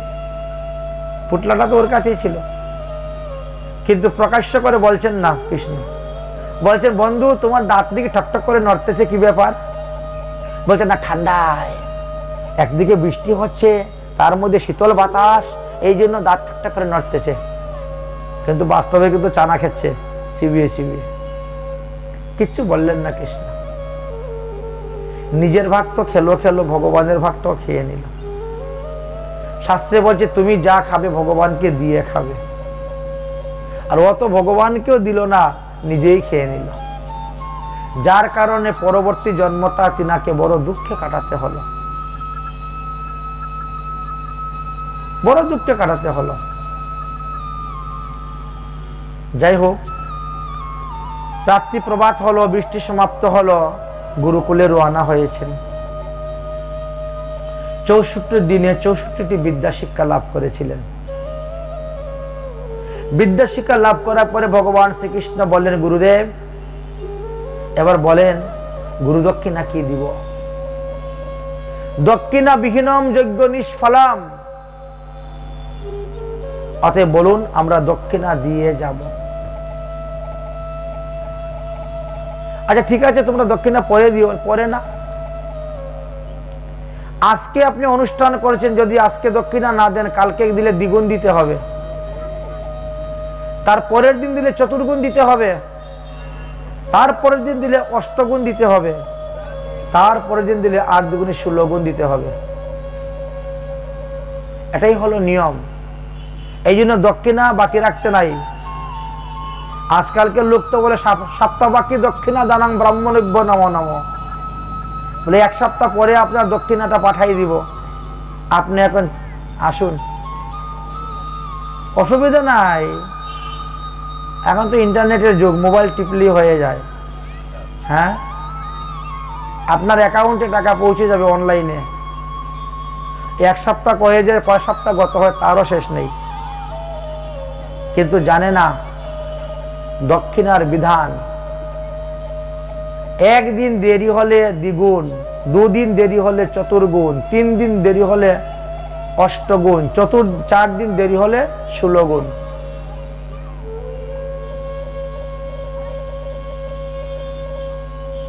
পুরোহিত আগে হিত করে পরে দক্ষিণা নেয়, তাই না? কেউ ব্রাহ্মণকে আগে দক্ষিণা দেয় যে আমার বাবার শ্রাদ্ধ, এই নেন 2000 টাকা, কালকে আসবেন না। আগে কাজ করাবে, তারপরে যাওয়ার সময় টাকাটা বের করে দিবে। পুরোহিত, পুর মানে অগ্রে, অগ্রে যিনি হিত করেন তিনি হলেন পুরোহিত। ভগবান শ্রীকৃষ্ণ বলছেন, বলুন, আপনি সংকোচ করবেন না, আপনি যা চাইবেন আমি তাই আপনাকে গুরু দক্ষিণা রূপে দিব, বলুন। কারণ ভগবান তো দিতে সক্ষম আছেন। তখন বললেন যে দেখো, 12 বছর আগে আমার এক ছেলে সমুদ্রে স্নান করতে গিয়েছিল, সে সমুদ্রের ঢেউয়ে জলে ডুবে মারা গিয়েছে। একটা মাত্র ছেলে ছিল, তো সেই ছেলেটাকে যদি তুমি এনে দিতে পারো, এটাই হলো তোমার গুরু দক্ষিণা। ভগবান শ্রীকৃষ্ণ বলেন, তথাস্তু, তাই হবে, তাই দিব গুরু দক্ষিণা। বলরাম দাদা, রথে উঠো, চলো। রথের মধ্যে উঠে উজ্জয়িনী থেকে চলে গেলেন সমুদ্রে। সমুদ্রে গিয়ে ডাকছেন, সমুদ্রদেব, সমুদ্রদেব। দৌড়ে এসেছেন সমুদ্রের পূজার সামগ্রী নিয়ে। প্রভু প্রভু আদেশ করুন, 12 বৎসর পূর্বে আমার গুরুপুত্র এখানে খেলা করতে এসেছিল, আর তুমি হঠাৎ করে এমন এক ঢেউ দিলে, আর সেই ঢেউয়ে আমার গুরুপুত্রটা ভেসে গেল, জলে ডুবে মারা গেল। সে সাঁতার জানতো না। দাও আমার গুরুপুত্রকে ফেরত দাও, তাকে নিয়ে আমি গুরুদক্ষিণা প্রদান করব। সমুদ্রদেব হাত জোড় করে বলছেন, প্রভু আমি আপনার গুরুপুত্রকে ভক্ষণ করি নাই। তো কে গ্রাস করেছে আমার গুরুপুত্রকে? আমারই জলের ভিতরে শঙ্খচূড় নামে এক অসুর আছে। এই জলের ভিতরে এক মস্ত বড় শঙ্খ আছে। সেই শঙ্খের ভিতরে এক অসুর বাস করেন, যার নাম শঙ্খচূড়। সে এসে তোমার গুরুপুত্রকে খেয়ে গেছে। তার ক্ষুধা লেগেছে, উপরে উঠেছে, যাকে পেয়েছে তাকে খেয়ে যায়। এইভাবে যে সারা জীবন কত মানুষ খেয়েছে তার অন্ত নেই। আচ্ছা আচ্ছা বলরাম দাদা, আমি না আসা পর্যন্ত আপনি রথ নিয়ে কোথাও যাবেন না। আমি যাচ্ছি সমুদ্রের নিচে, সেই শঙ্খচূড়ের পেটের থেকে গুরুপুত্র নিয়ে আসব। শ্রী গোবিন্দ রওনা হলেন। শঙ্খচূড় শঙ্খচূড় বলে ডাকতে শুরু করলেন। শঙ্খচূড় তখন বেরিয়েছেন। কে কে তুমি? তখন বলছেন, আমি বাসুদেব কৃষ্ণ। আমি বাসুদেব কৃষ্ণ, আমি বিষ্ণু, আমি নারায়ণ। তুমি আমার গুরুপুত্রকে ভক্ষণ করে এখানে বসে আছো, লুকিয়ে আছো। তুমি ব্রহ্ম হত্যাকারী মহাপাপী। অতএব আমার গুরুপুত্রকে ফেরত দাও, না হলে তোমাকে এখনই জমালয়ে পাঠাবো। শঙ্খচূড় তখন রেগে গেল। ও তোমাকে চিনতে পেরেছি, চিনতে পেরেছি। তুমি সেই বসুদেব কৃষ্ণ, তুমি সেই বিষ্ণু, তুমি সেই নারায়ণ, যে বিষ্ণু আমার স্ত্রী বৃন্দার সতীত্ব হরণ করেছিল, তুলসীর সতীত্ব হরণ করেছিল। তুমি সেই কৃষ্ণ। লজ্জা করে না তোমার? ধর্ম উপদেশ দিতে এসেছো আমাকে। পরদার মহাপাপ শাস্ত্রে লিখন, আর সেই পাপে লিপ্ত তুমি থাকো সর্বক্ষণ। বৃন্দাবনে গোপাঙ্গনার গোপীর অন্ন খাইয়া সব গোপীগণার কুল তুমি দিয়েছ মজাইয়া। শতকোটি গোপী নিয়ে রাস করেছ, আর তুমি এসেছো আমাকে ধর্ম উপদেশ দিতে। হ্যাঁ, পতিব্রতা বিন্দাসতী ধর্মপরায়ণ, ধর্ম নষ্ট কইলে তার করিয়া ছলন। তুমি আমার রূপ ধারণ করে গিয়ে আমার স্ত্রী বৃন্দার সতীত্ব হরণ করেছিলে। পরকে দাও ধর্ম শিক্ষা, নিজে করো এই কাজ। ধিক ধিক কৃষ্ণ, তোমার বদনে নাহি লাজ। আমি কি পাপী? আমার থেকে তো তুমি কোটি গুণ বেশি পাপী। কৃষ্ণকে গালি দিচ্ছে। দুজনের মধ্যে শুরু হয়ে গেল যুদ্ধ। যুদ্ধ করতে করতে করতে করতে ভগবান শ্রীকৃষ্ণ এই শঙ্খচূড়কে বধ করলেন। তার পেট ফাললেন, কিন্তু গুরুপুত্রর কিছুই পাওয়া গেল না। তখন ওই শঙ্খ থেকে পাঞ্চজন্য শঙ্খ তৈরি করে শ্রী গোবিন্দ ওই পাঞ্চযজ্ঞ শঙ্খ নিয়ে এসে উপস্থিত হয়ে গেছেন। বলরামকে বলছেন, দাদা শঙ্খচূড়ের সঙ্গে যুদ্ধ করলাম, শঙ্খচূড়কে বধ করলাম, কিন্তু গুরুপুত্র তো পেলাম না। তাহলে আমরা গুরু দক্ষিণা দিব কেমন করে? চলো তাহলে জমালয়ে যাই।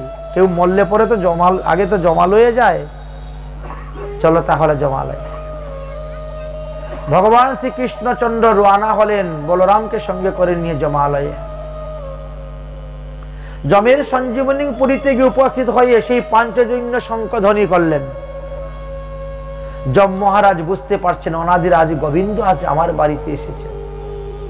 তাড়াতাড়ি পূজার সামগ্রী নিয়ে এসে গোবিন্দকে পূজা করে বলছেন, প্রভু বলেন আমি আপনার কি সেবা করতে পারি? গোবিন্দ বলছেন, আজ থেকে 12 বছর পূর্বে আমার গুরুপুত্র সমুদ্রের তীরে বসে খেলা করছিল, আর সমুদ্রের মধ্যে শঙ্খচূড় নামে অসুর থাকতো।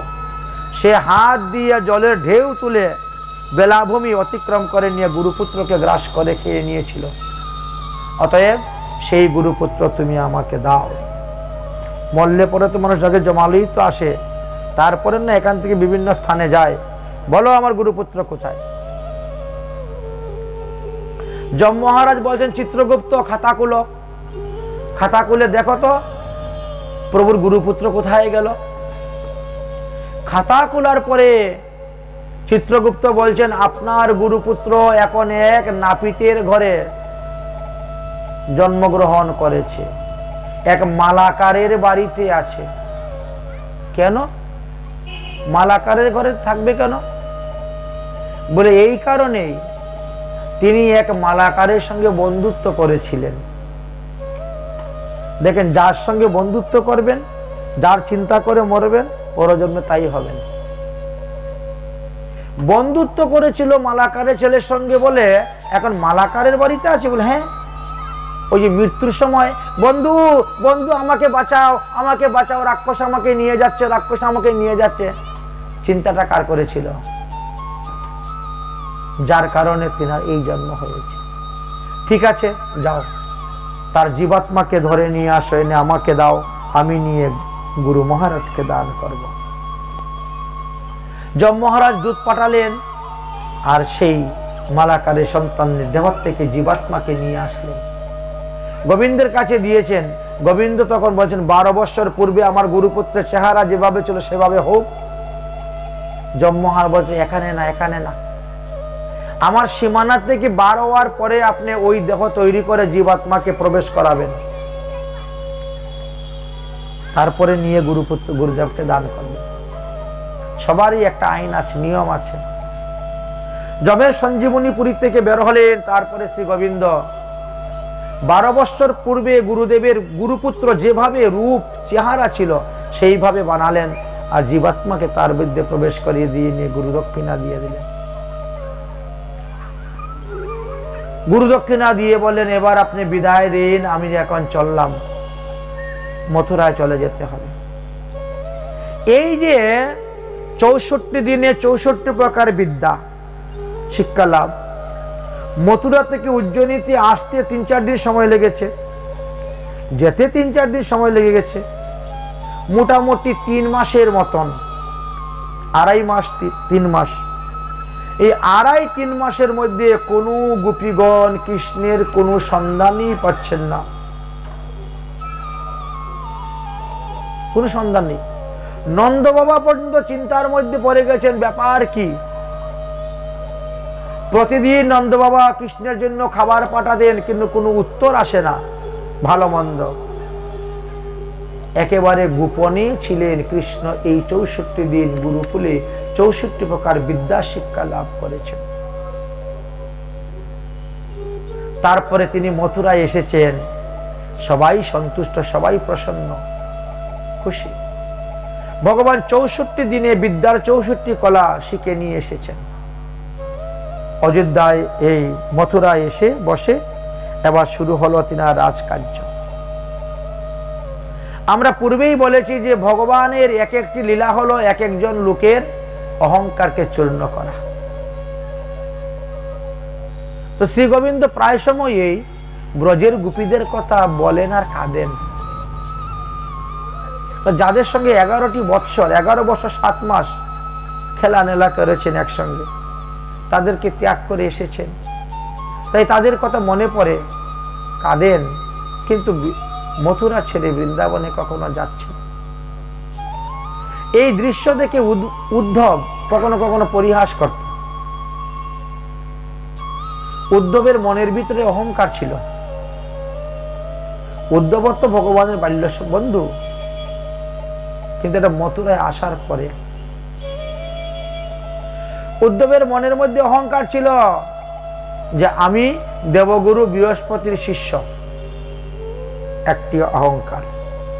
দ্বিতীয়ত, আমার মতন বুদ্ধিমান এই পৃথিবীতে কেউ নাই। তৃতীয়ত, আমার মতো জ্ঞানী এই পৃথিবীতে কেউ নেই। চতুর্থ, আমি হলাম বিষ্ণু বংশের মধ্যে শ্রেষ্ঠ মন্ত্রী। পঞ্চম অহংকার, আমি শ্রীকৃষ্ণের সখা।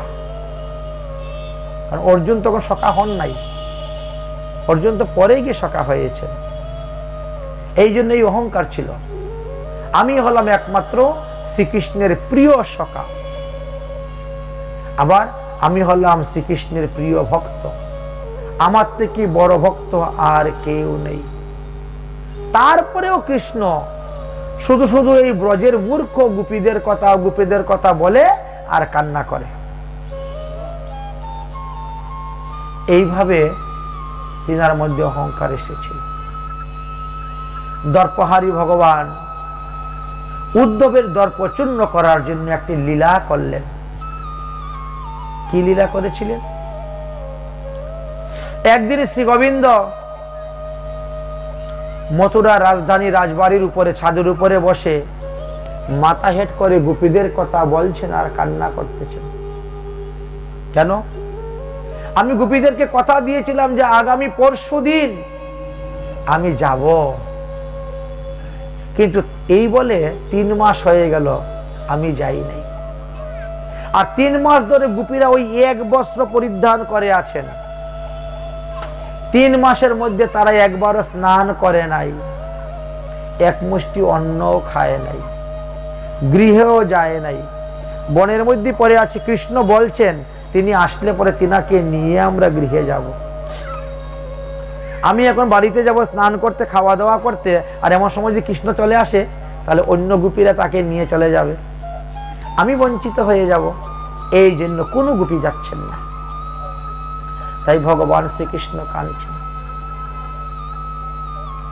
কখন যে উদ্ধব কৃষ্ণের পাশে গিয়ে দাঁড়িয়েছে সেটাও কৃষ্ণ জানেন না, এত ভাবে বিভোর হয়ে কান্না করতেছে।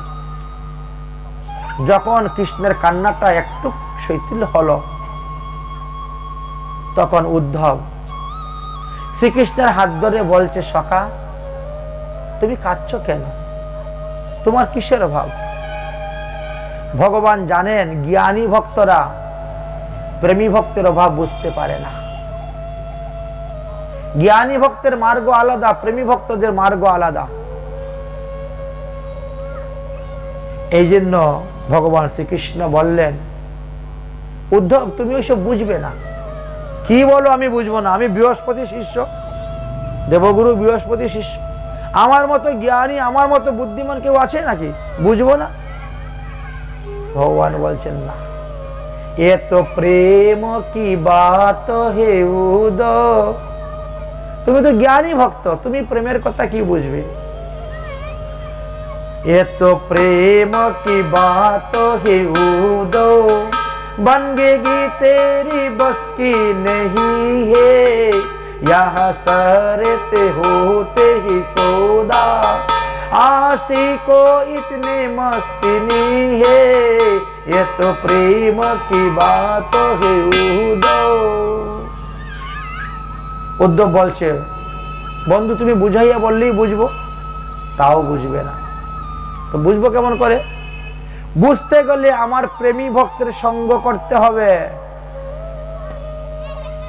প্রেমের কথা জানতে গেলে, প্রেমের কথা বুঝতে গেলে প্রেমী ভক্তের সঙ্গ করতে হবে। প্রেমী ভক্ত পাবো কোথায়? মথুরাতে কোনো প্রেমী ভক্ত নাই। মথুরাতে সব জ্ঞানী ভক্ত, যোগী ভক্ত, কর্মী ভক্ত। একমাত্র শ্রীধাম বৃন্দাবনেই আছেন প্রেমী ভক্ত। আর যদি এই জ্ঞানী ভক্ত উদ্ধবের উপরে প্রেমের ছিটা পড়ে যায়, সে যদি প্রেমী ভক্ত হতে পারে তাহলে তো সোনায় সুহাগা হয়ে যাবে। ভগবান মনে করেন তাহলে আমার কপাল খুলে যাবে, এমন একটা ভক্ত পাওয়া যাবে। কিন্তু তাকে পাঠাই কেমন করে? উদ্ধব যখন বারবার বলতেছে তুমি আমাকে বলো, আমি চেষ্টা করব তোমার এই দুঃখ দূর করার জন্য, তখন ভগবান শ্রীকৃষ্ণ বললেন, তুমি যদি আমার দুঃখ দূর করতে হয় তাহলে তোমাকে বৃন্দাবনে যেতে হবে। বৃন্দাবনে যেতে হবে। দেখো আমি কতগুলা চিঠি লিখেছি। एकं पत्र तो नंदाये दियतां या द्वितीये जशोदाये वश्चैव तृतीये तं राधिकायो चतुर्थे सख्ये तु गन्तहि। এই চিঠিটা তুমি আমার নন্দ বাবাকে দিবে, এই চিঠিটা মা যশোদাকে দিবে, এই চিঠিটা রাধারানীকে দিবে, এই চিঠিগুলা শ্রীদাম সুদাম দাম বসুদাম সখাদেরকে দিবে, এই চিঠিটা ললিতাদি সখীগণকে দিবে। এইভাবে অনেকগুলি চিঠি তখন বের করেছেন। উদ্ধব বলছেন তারপরে তুমি তাদেরকে বুঝাবে তারা যত কান্না না করে, তারা যেন গৃহে ফিরে যায়, স্নান টান করো, খাওয়া দাওয়া করো। আমি মথুরার কাজ সমাপ্ত করে আমি একবার যাব বৃন্দাবনে তাদের সঙ্গে দেখা করার জন্য। এই আশ্বাসটা তুমি তাদেরকে দিতে পারবে? উদ্ধব বলছে হ্যাঁ পারবো। তো ঠিক আছে, কালকে সকালবেলায় আমি যাব, গিয়ে তাদেরকে চিঠিটা দিব, তোমার সংবাদ দিয়ে বুঝিয়ে সুজিয়ে বিকালবেলা চলে আসবো। গোবিন্দ বললেন ঠিক আছে তাই হবে।